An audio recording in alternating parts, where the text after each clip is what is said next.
Hi, I'm Delia Lewis, and welcome to another edition of New Day, New Beginnings. Now, today I'm going to be talking about how we can have peace and joy in our everyday life, no matter what's going on. And I know most of the time, something's always going on. I understand that because it happens to me. So we're in the same boat. I understand that. But today we're going to discuss, how do I call it, the best remedy that there is and how to achieve it. Now, that's why I chose the title for today's lesson to be Four Steps to Having a Peaceful Life. And there's nothing better than having peace. That's a marvelous thing. And we don't always get peace. Very seldom we get peace, in fact. So we're going to talk about that. And that's why I chose that title for today. Now, let's think about, first of all, some of the things that cause us stress. And we all pretty much have the same things. And sometimes we find ourselves stressing over things that aren't even important. They don't mean anything. Okay, let's take, for example, somebody makes a comment about you, but it's not very nice. It's kind of a negative comment, and you're thinking, well, what in the world did they say that for? They don't even know me like that. But you know how sometimes people get the vibe when you first see them, and what they call it, the first impression. I don't like her. I don't like him. Uh, so you're trying to figure out, well, why did she make that comment, or why did he make that comment? He doesn't even know me like that. But what happens? You're the one thinking about it. I mean, it could be later on that day or even the next day, and you're still trying to understand, why in the world did they say that about me? They're gone. They probably don't forgot they even said it. They probably forgot about you too. And you're still struggling with it for what? You don't know them any better than they know you, so why does it matter? Right? So stop stressing over things that don't matter, because that steals our peace. I mean, you can't have peace and rest and relaxation if you're constantly worrying about what somebody said or how somebody treated you. It could go either way. They could mistreat you, and you don't understand why they treating me like that. Why they acting like they don't want to talk to me? Why are they acting like they don't want to be bothered or be around me? Don't worry, because it doesn't matter. They forgot about it. Why are you still thinking about it? You don't know them any better than they know you. But that's just one of the things I'm talking about. And then there's peer pressure and parental pressure. Now, peer pressure, we all know, we always associate that with the young people, but peer pressure can be with adults as well. I mean, it could be somebody on your job or just a friend that you thought was your friend, but they're always trying to get you to do stuff that you don't want to do or go somewhere where you don't want to go. Suppose they want you to go to a club or even just a party, but there's a lot of drinking and smoking, and you don't drink and you don't smoke. Neither do I. So what do you do? Well, I don't go, but sometimes you just try to go along just to, I guess, have that person for your friend or not have them say offensive things about you. But and then parental pressure that can be hard on young people as well as adults. Because you always hear about these, especially when you're looking at movies and things. The parent always wants the child to grow up like them and be the doctor, the nurse, whatever. They want the child to take up their profession where they left off. Well, so many times children don't want to take up your profession, don't want to do what you do. And then, or else they'll tell you how, well, you've really got a great mind for electronics, or you should be doing this, or you should. They don't want to. Maybe they want to be an artist. Maybe they want to be a singer like everybody else. They have to have a mind of their own. But the parents don't think of it that way. They think they're getting them to do something achievable, that they could be proud of. Be proud of you. Every one of us is different. You can't say nothing like, oh, I wish I could be like him, or I wish I could be like her, or I wish I could do that. First of all, and my daughter always says this, well, you can't be them. So, because everybody else is taken, you got to be you. And I like that because it's true. Because so many people look at others, looking up at somebody else about what they're doing or what they're achieving, thinking, oh, if I could just do, you don't have to just do anything. Focus on you. And the other thing that stresses you out, I'm just still trying to get to my point, is fear. You're always afraid of what somebody's going to say or how they're going to feel about you, what they're going to talk about. I mean, and guilt. You're guilty about something that you've done. Maybe you've mistreated somebody, and you need to ask for their forgiveness. I mean, that goes two ways. Maybe something in your past is haunting you, so to speak, because you haven't settled it. So the whole point of today's lesson is, okay, I talked about all this stuff. What do I do? How do I handle this? How do I handle this no matter what the situation is? Because the 4 steps to having peace covers any situation that we have. Okay. So the solution is always going to be the same. So let's focus. I mean, let's think about, what can we do? But what I want to do is go back. And when I say go back, I want to go back to Jesus. I always go back to Jesus because his life was, he had the most stressful life anybody could even imagine. I mean, everything, his whole adult life was stressful. And many of the people back in those had stressful lives as well. So let me tell you about the 4 things that Jesus did, and we can use them still today. And I always talk about it. Number 1, prayer. Because if you don't pray, you don't get the help from where you need it. If you don't share your conversation with God, if you don't tell him what you need, he already knows. He's just waiting for you to recognize you need him to get what you need. So after you have your prayer, then you've got to trust him. Now, see, you can't pray and then, I wonder if God heard me, or I wonder if it's really going to happen. Is he really going to give me the answer? Yeah, an answer to that question. He will. I'm living I'm living proof of it. Prayer works. Prayer works. And then you have to trust him to actually do what he says he's going to do.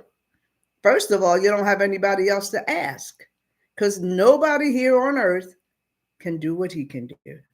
So asking another person is a waste of time. They'll give you their opinion or their suggestion, but it don't mean anything at all.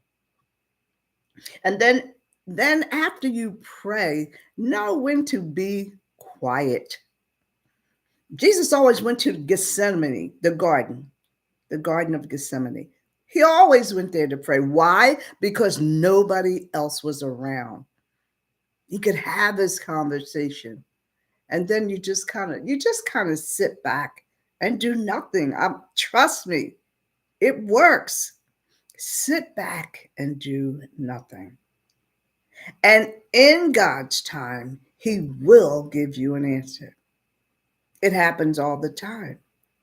I get so stressed out sometime over things that I really can't fix, and I don't know what to do. And I just, Lord, what am I going to do? Send me some kind of sign. But I promise you, every time I've gotten a sign. And then fourth, after you're quiet for a while, if you've mistreated someone and that's stressing you out, Or if someone has mistreated you, then you have to learn to forgive them for what they've done to you or said about you. And likewise, ask someone for their forgiveness if you've mistreated them. So that's how that goes with the 4 steps. Now I've told you the 4 steps. Now I'm going to use examples. And we're going to turn to the book of Matthew. And we're going to start in chapter 12. Because this is when, he really was getting into teaching and preaching and all that. And when he first started, people didn't really listen to him. They weren't paying that much attention to him. But what caught their eye was once they saw him doing those miracles. He made the lame to walk, the deaf to hear again, the dumb to speak. I mean, he had the blind to see. He was casting out devils and curing the sick, and he was just doing all kinds of things. This is when they really got interested in Jesus. And the more he taught, the more people came because they were telling, oh, you got to come hear this. Just like now, when somebody good comes along, what do you say? Oh, you got to come hear you got to come see him, whatever the case may be. And the more he spoke and the more he did miracles, the multitudes began to grow to the thousands of people. Remember when he fed the flock of 5,000? I mean, he is a miracle worker. And I think that's so outstanding. I just think that's so, I would like to have just been there once just to witness something like that. And that's when his troubles really began, though, when the multitudes began to follow him wherever he went because they wanted to see more and more and more of this. This was exciting to them, all except the Pharisees, the priests. Now let's go to Matthew chapter 12, and we're going to start in verse 22. And verse 22 is under the title of the Pharisees' slander, because they were beginning to hate on Jesus because of what he was doing and all the attention he was getting. And in getting the attention, he was taking it away from them. So verse 22 says, then was brought unto him. Now this is somebody bringing a person to Jesus. So people were coming. One was possessed with the devil, one was blind, and one was dumb, couldn't speak. And he healed them. He healed them all. He made the blind to see, the dumb to talk, and he removed the devil from the other man. And it said, and all the people were amazed. I would be amazed too. That's an amazing thing. And they said, is this the son of David? They were so amazed. But when the Pharisees heard this, that's where the trouble began. Because now, look at verse 24. It says, when the Pharisees heard, they said, oh, this fellow, he's not casting out devils unless he's by Beelzebub.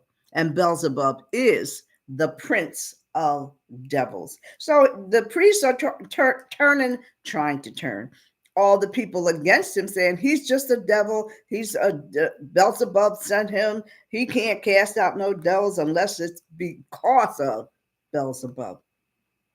But the people weren't buying it, so they were just jealous of him taking the recognition away from them. They began to plot on how to kill him because the people were growing and growing and going toward Jesus.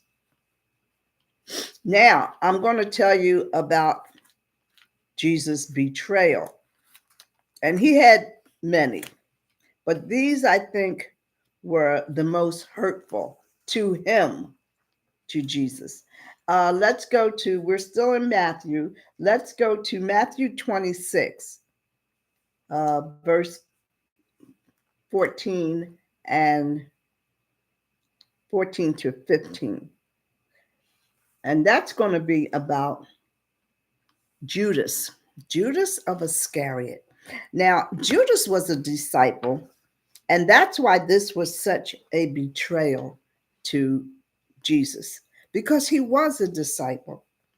Now, let's look at verse 14, because the priests had accosted Judas Iscariot.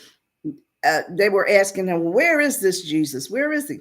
And he said, "Well, I'll show you where he is, but you're not going to hurt him or anything, are you?" And they're saying, "No, we just want to talk to him and be able to understand." And they're going on and on.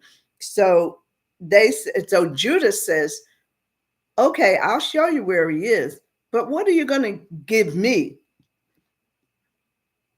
So now Judas is getting ready to betray his master, his Lord,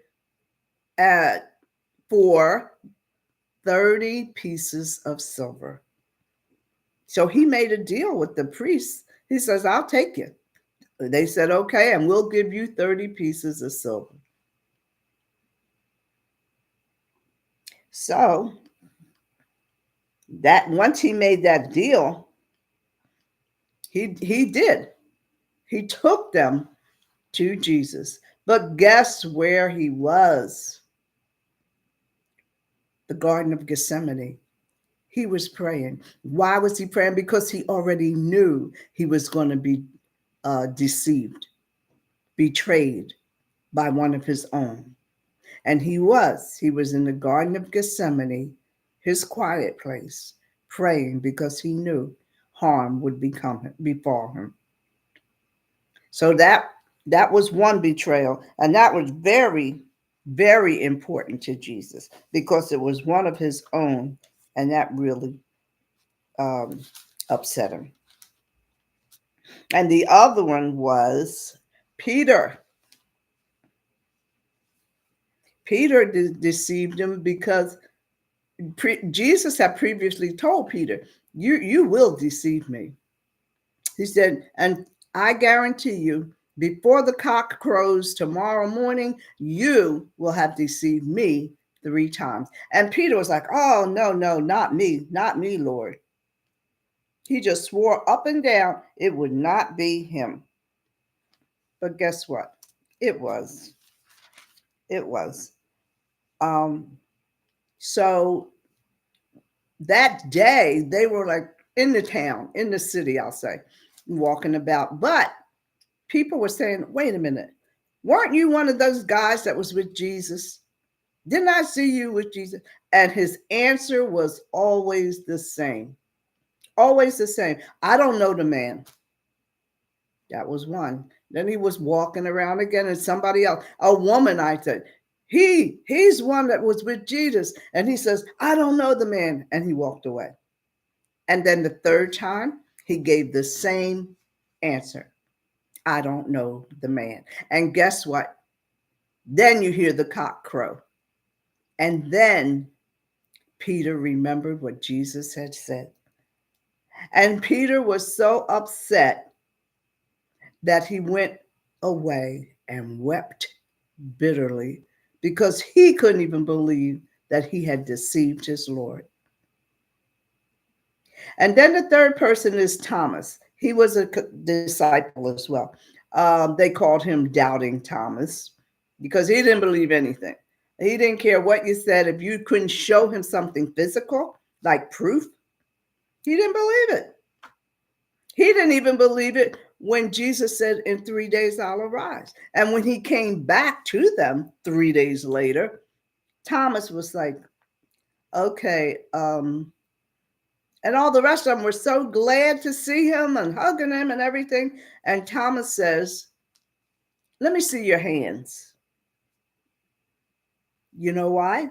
Because he didn't believe that it was really him. He's thinking, it must be somebody else or whatever. "Let me see your hands," he says. And when he saw his hands and the holes in his hands, that's what made him believe that it was Jesus. But he wasn't believing it until he had proof and evidence. Both sides of his hands he wanted to see.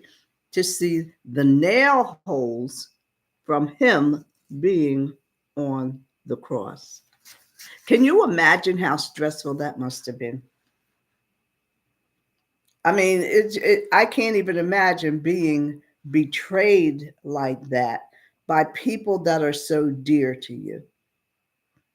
I mean, you don't care. Well, you care sometimes, but it doesn't feel as bad as when somebody you know, somebody you trust, somebody you love is actually, um, how do I say, betraying you or doing you wrong, so to speak. But anyway, that's what happened with his own people, and that really upset him. So, where are we? I get so caught up. Um, but the point I was making there was no matter what um, situations Jesus got in, he never thought that would happen for him with his own disciples. But the point is, he still followed his own rule. He followed God's rule. He followed his rule. He prayed about it. That's why he was always in Gethsemane. He was always praying because he knew things that were going to happen to him or to someone else before it happened. He foresaw it. He foresaw all this. He foresaw Judas Iscariot. He foresaw Peter, and he foresaw what's his name? I forgot who the other one was. But the point I'm making is he told them in advance. So that's what hurt him the most. But no matter what, he still did what he did. In all the situations that he had, he still prayed because he trusted God. He knew what God was capable of. He is the Son of God. Of course, he knew. But that must be awesome, though, to know that no matter what's going on in your life, this is the whole point. If you pray and trust God, turn it over to Him because nobody else can help you like He can. Nobody else. We've got to learn to trust God, but also accept whatever solution He gives. See, a lot of times we pray and we want solutions, but it's not, maybe the solution's not to our liking, or, wow, I didn't know it was going to be like that. Maybe it's something harder than we thought it was going to be. But the point is, once God gives you a decision, you've got to follow it, whether you believe it, whether you don't understand it, whether you disagree with it. The point is, He made a decision, and none of His decisions are ever wrong. You can't trust anybody else's decisions. You can't even trust your own half the time. We make choices, and then 5 minutes later, it's like, why did I do that? You know, you know how it is. Or you go buy something, and then a month later or so, when the next when the next payment comes, it's like, I sure wish I hadn't done this. You might be dishing out $200 or $300 for something you wanted. So, oh, that's so pretty. Oh, I would love to have that, and blah blah blah. And once you get there, and they say, oh yeah, you can make monthly payments, but when that second or third payment rolls around, now you wish you hadn't even known about it. But anyway, we've got to learn to trust and accept God's decisions and not make our own. And the thing that Jesus always said was, Father, not my will, but your will be done. Now I want to take a quick look at the people who did trust Jesus and who did believe in him and had faith. That's the magic word, faith in all that he said and did. Now let's jump back right fast to Matthew chapter 15, verse 21. And that's under the heading of the faith of a Canaanite woman. Now Jesus and them had departed from the coast And behold, a woman of Canaan came out of the coast as well. And she cried unto him, unto Jesus, saying, Have mercy on me, O Lord, thou son of David. My daughter is grievously vexed. She is vexed with, what does it say? The devil. And to be vexed, grievously vexed, that simply means distressed. She was seriously, gravely distressed. That means taken over by the devil. And so she was walking behind Jesus, asking for his help.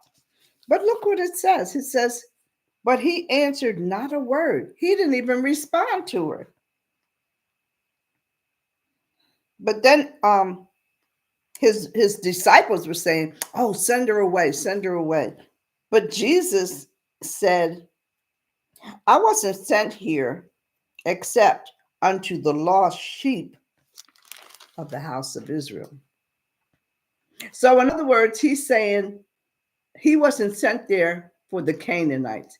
He was sent there for the lost sheep to bring in the Israelites. And then she came again to him and worshiped him, saying, Lord, help me. But look what he says. He says, again, it's not to take the children's bread, it's not meat. And in this case, that means it's not necessary. It's not necessary to take the children's bread and cast it to the dogs. And she said, That's true, Lord. But even the dogs eat the crumbs from which fall from their master's table. Now he's saying, I can't take what I came here for the Israelites and give it to you. And she's saying, I understand that, but even dogs get the crumbs off their master's table. So she's saying, well, even the crumbs, I'll take your crumbs because they have the same ingredient as the bread. So I'll still get a benefit from you. And even he was so amazed, he said, Oh, woman of great faith, let it be unto you what you will. And her daughter was changed, made whole from that very hour. Isn't that amazing? And the last one I want to run over right fast is Matthew chapter 17. We're going to go to verse 14 through 18 right fast because let's see. Okay, this was under the heading of a demonic boy that was healed. And when the multitude came, there came a man unto Jesus, kneeling down and saying, Lord, have mercy on my son, for he is lunatic and sore vexed. So he was in bad shape, just like she was. Sore vexed, painfully, intensively distressed. He said, because sometimes he falls into the fire and often into the water. He said, I brought him to your disciples, but they couldn't cure him. And Jesus said, Oh, faithless and perverse generation, how long shall I suffer you? Bring him here. And Jesus rebuked the devil. That means he turned him back. He got rid of him. And the child was cured from that very hour. And when the disciples asked Jesus, they said, Well, how come we couldn't do it when he came to us? And he said, look at verse 20, because of your unbelief. Verily I say unto you, if you had had as much faith as a grain of mustard seed, then nothing will be impossible. See, it's all about the same thing. The same solutions are true for us today. Pray, trust, know when to be quiet, and of all things, forgive. Know how to forgive. Learning to forgive is an awesome thing, and both for the forgiver and for the person being forgiven. And not only does it make your waking hours more peaceful, but it'll help you sleep better. So now I'm going to ask you, are you willing to do what Jesus did? To pray, trust, know when to be quiet, and forgive? Or would you be willing to forgive and follow in his footsteps? Think about it. And my closing words for today are never maximize your opposition. By the same token, never minimize your God.